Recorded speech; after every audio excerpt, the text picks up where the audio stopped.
Alors, le principe, c'est donc, et là je vais faire commande H pour faire réapparaître, voilà, pour montrer que, voilà, vous avez différents traits. Et le principe, c'est que la brush, elle s'applique le long du trait. Donc, toute la brush qu'on voit là s'applique le long du trait. Donc, cette brush, à l'origine, c'était peut-être un vrai trait de fusain de charbon sur le papier. Parce que les petites taches, là, c'est censé simuler le grain du papier, en fait. Donc c'était peut-être un vrai trait qui a été photographié ou scanné, qui a été mis dans Illustrator, vectorisé, et quelqu'un l'a transformé en brush. Voilà. C'est comme ça que ça marche pour créer des brushes. C'est une des méthodes. Et alors, toute cette brush artistique, elle se met le long du trait. Mais alors, ce qui se passe, c'est que vous avez peut-être certains traits qui sont très longs. Trop longs, peut-être. Et alors, ça ne ressemble plus à rien. Par exemple, ici, voilà, ici, on a un très long trait.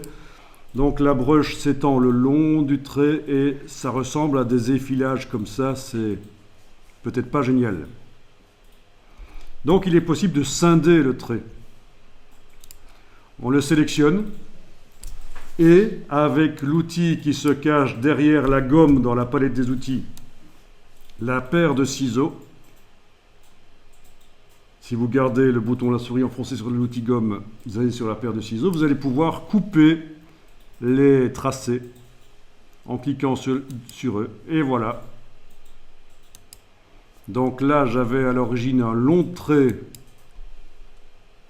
et finalement maintenant j'en ai 4 en ayant cliqué 3 fois, voilà.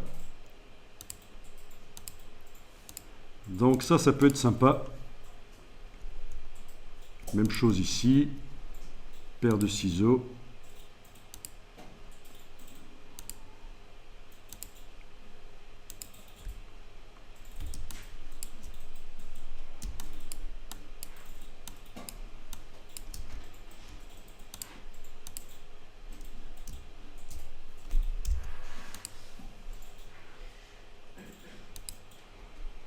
Et si on veut les recoller?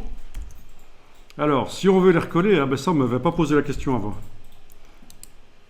Amusant. Si on veut les recoller, flèche blanche, je vais passer en commande Y pour ne voir que les traits. D'accord, donc j'en ai un ici, j'en ai un là. Je veux les coller ensemble. Je sélectionne les deux extrémités par un rectangle, comme ça. D'accord, on a bien vu. Là, il y a un trait. Là, il y en a un autre. Je sais que c'est là que je dois aller englober. Et si je fais un commande J, ça les adjoint. Là, j'annule. Je recommence. Commande J, ça les joint. Ça correspond à objet, tracé, joindre. Le contrôle J sur le PC, le commande J sur le Mac. Joindre, join en anglais. Voilà. On ne m'avait pas posé la question, mais en fait, l'idéal, c'est de garder la version sans le scindage. C'est-à-dire que là, on va enregistrer sous un nouveau nom. La version 4 du fichier sera celle où les tracés ne sont pas coupés avec les paires de ciseaux. Et la version 5, c'est la version à partir de laquelle j'ai commencé à couper avec les ciseaux.